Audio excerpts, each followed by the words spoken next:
Alright, so I'm working on this trunk. We're gonna get these hinges put back in there and get everything bolted up. I tried to get new ones, and I talked to the guys at Shoebox, and they said the reason we can't get new ones is because the company that made these lost the mold to make them. So that's why you can't get new 1950 hinges anymore.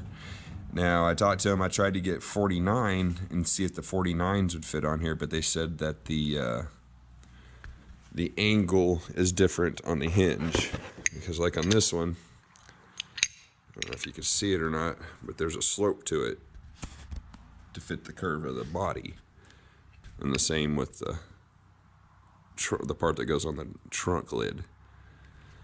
They said that this hinge part right here, it will, a 49 will bolt up, all the holes line up and everything, but they say that the hinge will break when you start lifting the trunk lid up.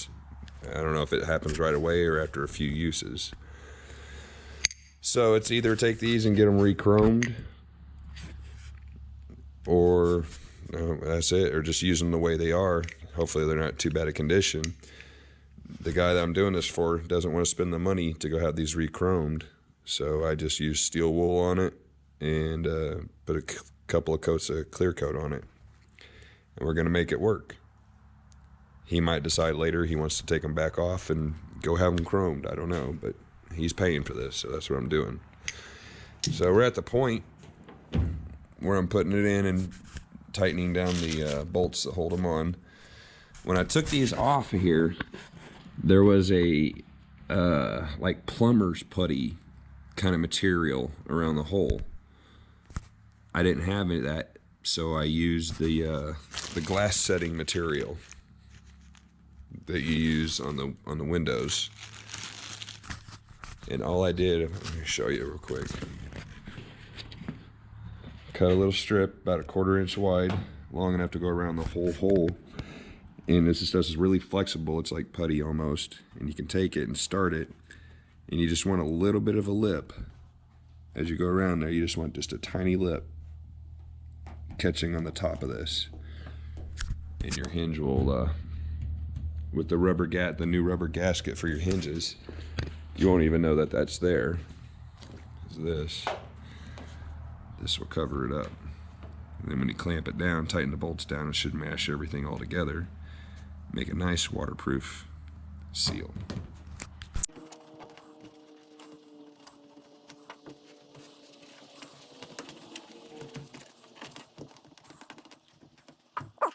Make sure you get that on there right. And then you just take it, line up your holes. You'll have to push it to be snug.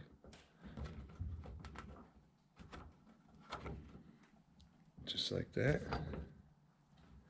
I don't know what this is called, but these go on the bolts on the body side, and the trunk side just had the bolt itself of the washer. So there should be 4 of these that you use. Get those from underneath.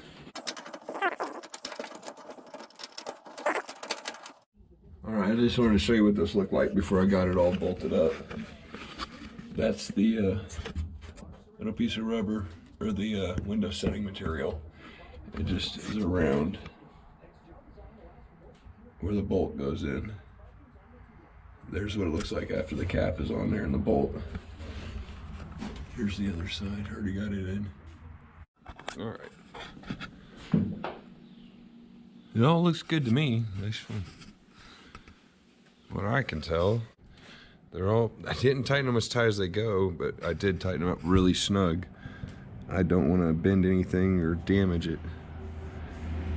I still think I'm going to end up trimming that gasket off around out. We'll just have to look at some pictures of factory and see what they did.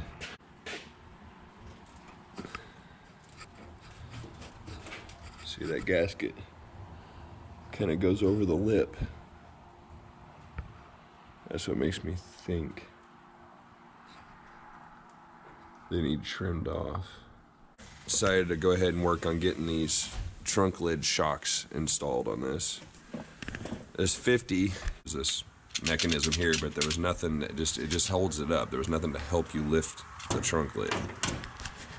So I bought some shocks. I found these on Amazon, 25 bucks for a pair of these. But this is just the factory holes on the driver's side. And they worked fine. I had to drill out the bracket. I had to drill out one of the holes, another hole over, to get it to fit on there. The factory bolts or nuts. But on this side, I'm gonna have to completely fabricate everything. I already found the direct opposite where the holes need to be and drilled those out. But now my problem is I don't have a way to put a nut on the back side of some bolts. So what I think I'm gonna do is drill those holes out bigger, and I'll take I'm gonna use 5/16 on this, and I'll just take the nut after I drill the hole out bigger, stick it in there, and then tack it in with the welder.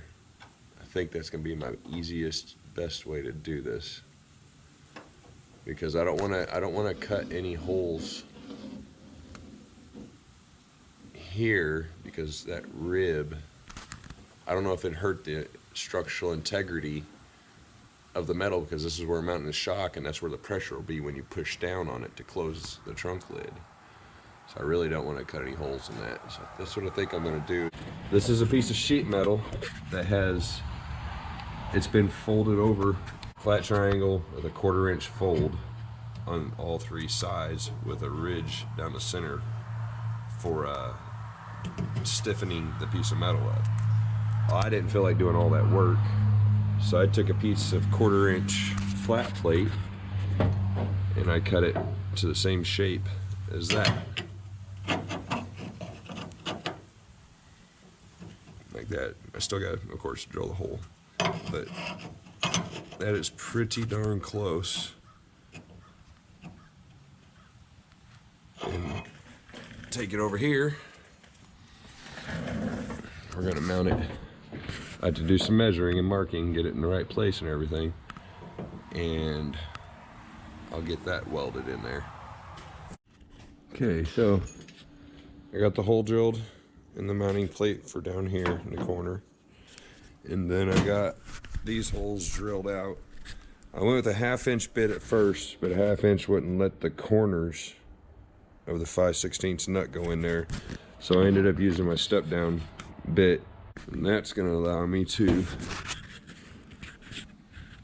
I put the bolt on it because I don't want the threads to get slag in it from welding or any pieces of metal, and I can hold that flush.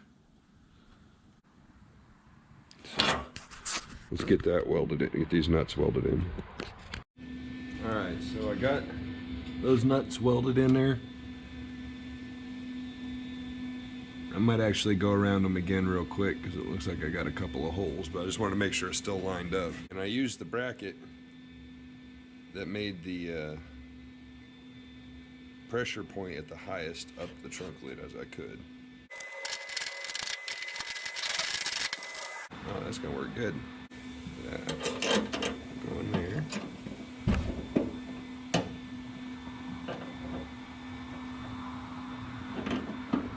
Just like that. Cool, that's gonna work. Got the bottom tacked on there, it's just 3 tacks. Yeah, I'm gonna get this all welded up and put the shock on it and put the other side back together, and we'll see how it goes. Okay, we got it all mounted up, arrow bolts are tightened up, everything's painted. It looks pretty good.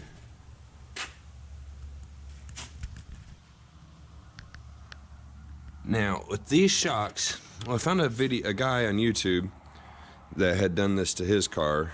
He said that he had got the lifts at liftsupportdepot.com, and I went and looked up the part number on it and got all the numbers for it, the length, compression, the stroke, and how much it can support. And then I went to Amazon and I found very close to the same thing. The ones that he recommended were 20.63 on the extended length, and the Amazon ones I got were 20 inches, so it's, you know, a little over half an inch shorter stroke on it. It's the ones they recommend are 50 pounds of lift. These were 55, but that's not that much more. So I think they'll work just fine, because those at Lift Support Depot were almost 50 bucks a piece, and you had to buy the lift support brackets separately. The one at Amazon I got were $25 for a pair. What brand is that? Oh, I can't see that. There we go.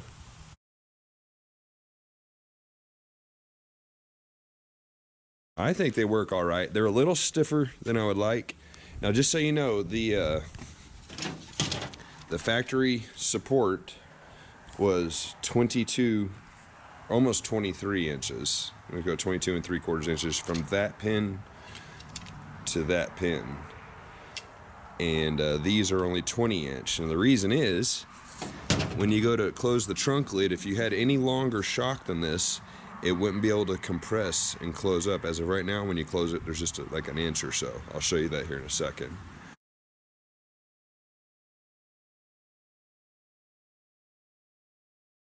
Now to close it, it does take a bit of pulling on it. I had to put, you had to put force on it, push it down, but then it sucks itself down tight. Of course, you'll have a rubber gasket and all that stuff on there whenever this is done. And when I get it done, I'll have springs underneath here that'll help push it up. And so I think that's gonna work out all right. It holds it up nice and secure. Takes a little bit of force to get it down, but it's not, the trunk lid is not giving at all. So, but I'm pushing on it right there, and then just my thumb. Whoa. It closes off a little bit harder than I thought it would. But, and then